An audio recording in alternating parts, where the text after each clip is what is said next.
Bismillahirrahmanirrahim.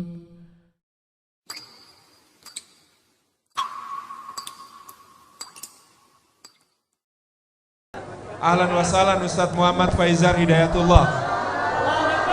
Allahu Akbar.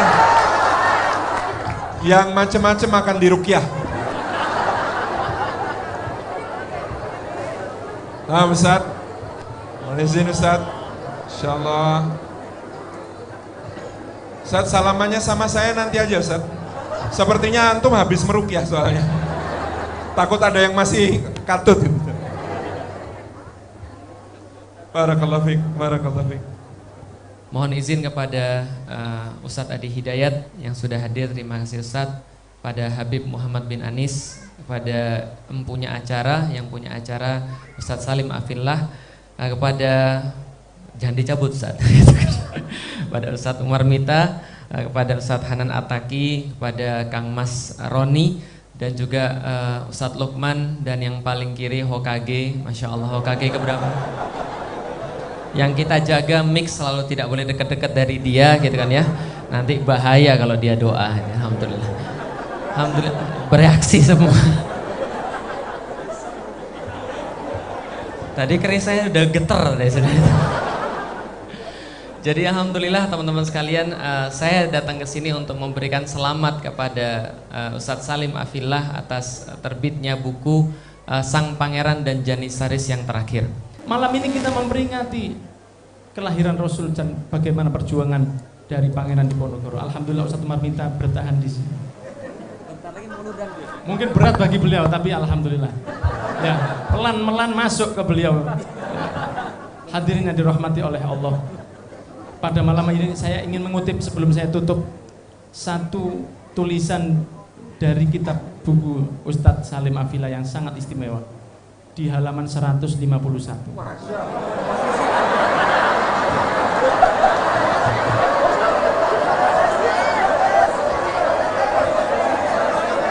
Sabar dulu, sabar.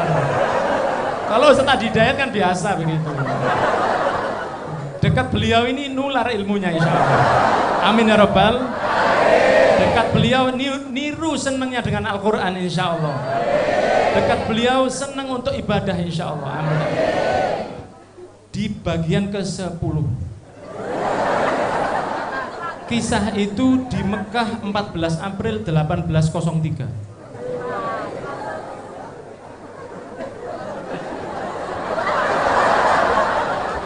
Di situ Ustadz Salim Afillah mengutip setelah selesainya haji,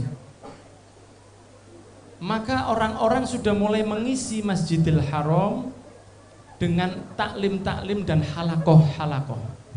Benar Ustadz nggih? Ada di tempat Wakaf Mataraman. Wakaf Mataraman ini adalah satu tempat yang dibangun oleh Sultan Hamengkubuwono yang ke-1 pada tahun 1788. 25 tahun sebelum kejadian di 14 April 1803.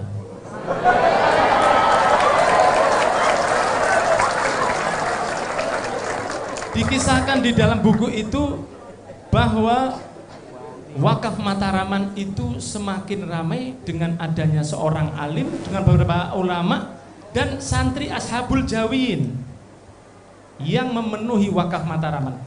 Di takliknya, apa taklik itu bahasa Indonesianya? Catatan kaki, footnote.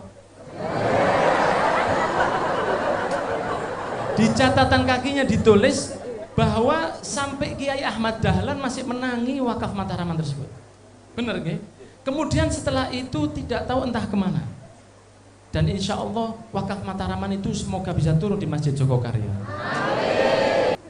Bismillahirrahmanirrahim. Bismillahirrahmanirrahim.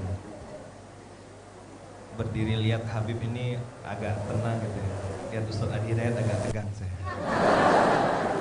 Lihat Ustadz Umar Mita bahagia lagi gitu ya. Ada kawan gitu.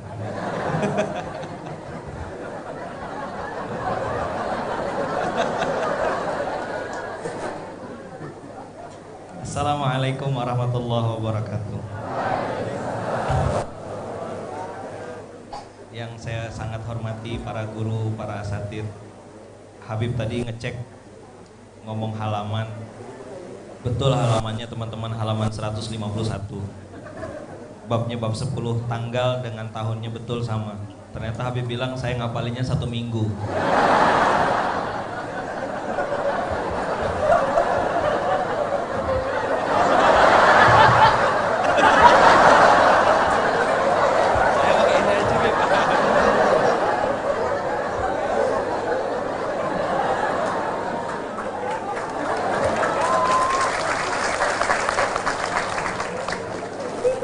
Ngelihat Habib saja sudah senang, bagaimana ngelihat kakeknya. Masya Allah, tabarakallah. Jadi ternyata Habib sibuk dari tadi Ustadz menghafalkan halaman 100. Kenapa kok nggak pindah-pindah halamannya? Rupanya menghafalkan footnote sampai di foto. Nanti jangan lupa dikirim Bib ya.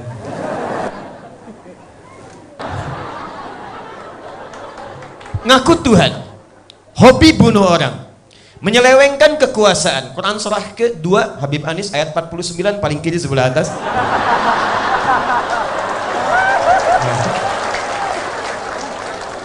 Yudzabbihuna abna'akum wa yastahyuna nisa'akum.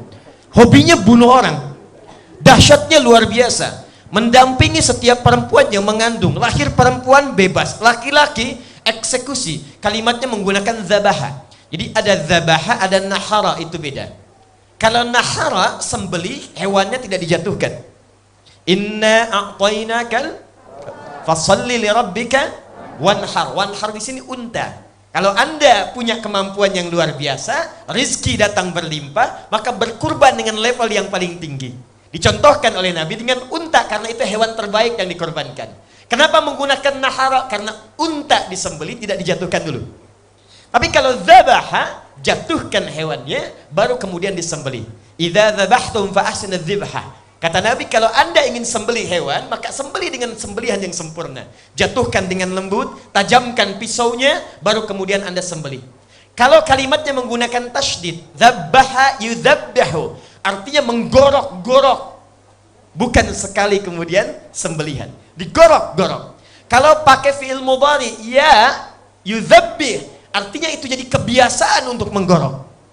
Kalau pakai waw dan nun di ujungnya, artinya bukan 1-2 orang, tapi seluruhnya pasukan diperintahkan. Yudzabbihuna abna'akum. Saking dahsyatnya kekejaman Fir'aun dan koleganya, ibu yang melahirkan bayi merah laki-laki langsung diambil, dijatuhkan ke tanah dan digorok-gorok di hadapan ibu yang baru melahirkannya. Saya beri contoh. Tadi Ustadz Felix menyebutkan Profesor Ahmad Mansur Surya Negara. Beliau punya buku Api Sejarah. Di jilid yang pertama, cetakan tahun 2013, halaman 159 Habib Anis. Ya. Paragraf ketiga, posisi paling kanan sebelah bawah.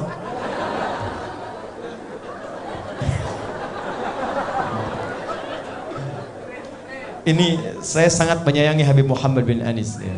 Masya Allah. Anis dari kata al-ins, saya pernah sampaikan saat di Jakarta. Dari kata anuzah, akarnya al-ins, disebutkan 18 kali dalam Al-Quran.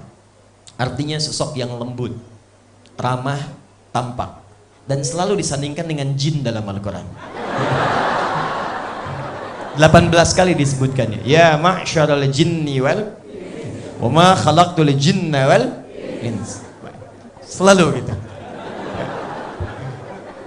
Untuk membedakan, ada bagian-bagian tertentu yang tidak sama antara manusia dengan jin. Di manusia itu halus, lembut. Makanya yang disebut makhluk halus tuh ya ini gitu. Manusia tampak, jin tidak. Manusia tampak, jin tersembunyi. Karena itu disebut dengan jin. Semua dalam bahasa Arab yang depannya jim dengan nun itu pasti tersembunyi. Jin disebut jin karena tersembunyi. Makanya kalau ada jin melakukan penampakan, itu jin sedang bermasalah. Saya serius. Apalagi manusia yang cari penampakan jin. Janin, perempuan punya janin karena tak nampak dalam pandangan saat ini. Jannah, surga, karena belum tampak saat ini. Yang jim dengan nun, yang tampak cuma satu, namanya jun. Ya. Ada jin dengan jun. Jinnya tidak tampak, junnya tampak. Saya cukupkan sebentar, saya balik lagi.